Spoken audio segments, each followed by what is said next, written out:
and burn. Hey everyone, so tonight I want to discuss Harmony Korine's, I suppose, most emotionally impactful film, and that is Julien Donkey-Boy, starring Chloë Sevigny and Ewen Bremner. And Werner Herzog, of course, he's in this as well. And I mean, at the same time, if in the collected screenplays one of Harmony Korine, of course, Julien Donkey-Boy is in here, and there are a number of differences from screenplay to film. I don't necessarily want to touch on all of them here because I plan on just discussing this book as its own video, and I just haven't done that yet for some reason. So the only thing that I'm going to discuss that happens in the screenplay that doesn't happen in the movie Julien Donkey-Boy is that at the start, when he kills the kid who's playing with the turtle, in the movie, that's it. He suffocates the kid. He, drowns him in the mud, and then Julien kind of freaks out a little. But then he just moves on. And for the rest of the movie, that kid isn't thought of again. The kid isn't mentioned. And the reason that I loved that, prior, of course, to reading the collected screenplays, was because it just shows that Julien is so completely out of control and he's so utterly unhinged that he absolutely needs to be institutionalized because his schizophrenia is causing such a disconnect as far as his conscience is concerned, and he obviously has no idea of what right and wrong is. So he needs to be put somewhere where he can get the help that he needs and the help that he deserves, because he can't be allowed to run around just killing kids at random. And the fact that the kid's body is never revisited again in the film just solidifies this point so incredibly well. And that is what's different. Well, like I said, there's several things that are different, but throughout the screenplay, well, actually, prior to the screenplay in the book, there is a collection of scenes. And one of the scenes is that after Julien kills the kid with the turtle, he goes back to check that the body's still hidden. Now, that would suggest that Julien understands the difference between right and wrong. And I just didn't love that. I liked how Julien, as far as being a written character in the book, he's a lot more socially connected. Like, he's having sex with this one chick, and it seems sort of like a on again, off again, semi regular thing. And in the movie, I mean, obviously, aside from the fact that he sleeps with his sister, um, it's almost like Julien doesn't understand what sex is in the movie. It's like there's no way that the character that is being portrayed by Ewen Bremner could really understand the responsibility that can potentially accompany sex. Now, whether that is pregnancy, of course, like what happens in the film, um, is Chloë Sevigny ends up pregnant as the result of her having sex with her brother Julien. And it's like, Julien understands this because, of course, at the end of the movie, after she miscarries, he kind of like, I would like to see the baby, and the woman who's taking the dead baby away, she says, okay, you can see it for a minute, and then he steals the baby and runs home with it and climbs into bed with it because it's his baby. And so he does understand, in one sense, the impact, at least that the miscarriage has. But on the flip side, I don't think Julien could ever be a parent of any kind. And there are a lot more differences than just that, of course, from when it was written and it was initially put together to when it was actually filmed. Now, another thing that I absolutely love about this movie is that Julien, in no way, is the only person in this family who uh, needs some professional help. This entire family needs a fucking caseworker. Like, his brother has this sort of weight slash fitness obsession that he's attempting to become some sort of wrestler so that he can impress his father, played by Werner Herzog, who is this domineering sort of, like, he rules this house with an iron fist, you know. And he is technically, he's not the most physically abusive, but as far as sort of the mental and emotional control that he has over everybody in his household, it's it's incredibly disturbing to watch, because Julien and his brother especially, they're always sort of looking for their father's approval. And there's a few scenes in the movie that, a couple scenes actually, that have always stood out to me.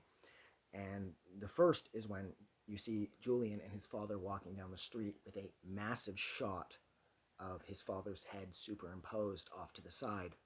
And he's looking very serious and stern as this audio plays of his father telling this story about some general who's defying the odds, and he goes down swinging, and that's the type of shit the dad says makes a man, and blah, blah, blah. And as the father's telling this story, Julien and his father are walking down the street, and at one point his father's shoe becomes untied, his lace becomes untied, sorry, and instantly you see Julien go down to tie it up. And it does a really good job of solidifying the fact that the father is the one who rules these kids sort of unflinchingly so. And the father, of course, he needs a goddamn social worker as well. He spends all of his time, nobody in this house works. I don't understand how they get to live where they live. I don't think they live in necessarily the best neighborhood, but nonetheless, I don't know who's paying the bills, because they have heat, they have electricity, their clothes look clean, and nobody in this house is really sane. Um, their father spends the majority of his time in his bedroom by himself, drinking cough syrup and getting high and kind of dancing with himself and shit. Chloë Sevigny, Julian's sister, she's always in her room. She likes to sort of see herself as being some type of ballet dancer, and she plays the harp a lot. And like I said, his brother has this fitness obsession, this completely unhealthy fitness obsession. And they would all benefit greatly from having some type of psychiatric care introduced into their their daily lives. This movie is just so incredibly sad. Once you recognize just how messed up everybody is and how honest the portrayals of each of these characters are by each of the actors portraying them, it's almost difficult to watch. If I didn't love Harmony Korine, and especially if I didn't like love Harmony Korine's early period so much, this wouldn't be the kind of movie that I would find myself going back to. I mean, I find that like with Gummo, I can watch Gummo like endlessly on repeat. But with Julien Donkey-Boy, despite the fact that I've seen the movie a bunch, it has such weight, and there's such a, I don't know, like a, there's such a spiraling sense of like a lack of control, and like a, there's almost like an emotional lawlessness at play here, where everybody in this house is just sort of free to do whatever they want. Oh, fuck, Chloë Sevigny's a ballet dancer, the brother's a wrestler, the dad's getting high on cough syrup and dancing with his potentially dead wife. I'm not sure, because it several times throughout the course of this movie, Julien does talk about how cancer ate his mom's titty. So I don't know if she left, or if she got breast cancer at all, or if she died from breast cancer. It's never made explicitly clear one way or another if their mom is alive or dead. I think she's dead, because at one point Chloë Sevigny pretends to be her on the phone, because she's attempting to get Julien to brush his teeth more, because apparently he doesn't brush his teeth enough. So she pretends to be the mom. And Julien buys it, of course, because he is, of course, very mentally ill. And, of course, naturally, as far as his schizophrenia is concerned, nobody has him on any medication. And if he is on medication, I don't think he's taking it.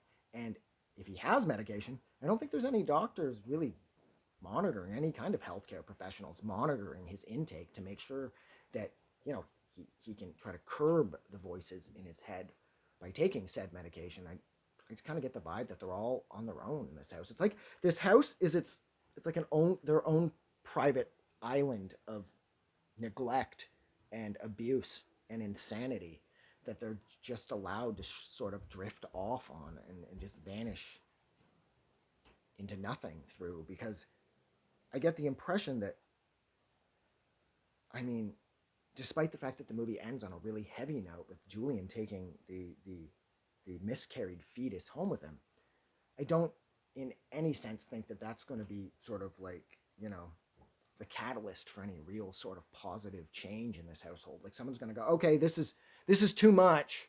You know, he brought a dead baby home. We got to do something for him. I just didn't get that impression. It was almost like Julien stealing the baby and then coming home with the baby and climbing into bed with the baby was just another day. You know? But yeah, seeing as how fuck this is really long, this is pushing 11 minutes. So I am going to stop. I don't think anybody makes it to the end. It's at this point that I could pretty much say anything. If I was up to something nefarious, I could talk about it now. Be like, I robbed 3 banks yesterday. Fucking right, you know? I didn't, but no one's going to watch this till the end. So at this point, I'm pretty much free to say whatever I want, whether I believe it or not, you know? Yeah, so I'm going to go. So thank you so much for hanging out with me now for a little over 11 minutes while I discussed what I consider to be Harmony Korine's most emotionally impactful film, and that is Julien Donkey-Boy. Like always, if you liked this review, don't forget to do something nice for somebody. And I am really sorry that this ran so long. Have a good night. Or day. Or whatever. Have a good one. Whatever it is. I just wanted to say thank you for making it through the entire video. I really appreciate it. And I'm going to remind everyone one more time, even though I've probably already done this in the video that you just watched, to please click the like button as well as the subscribe button because it helps this channel grow. And thank you for hitting like and subscribe, and we will see you guys really soon.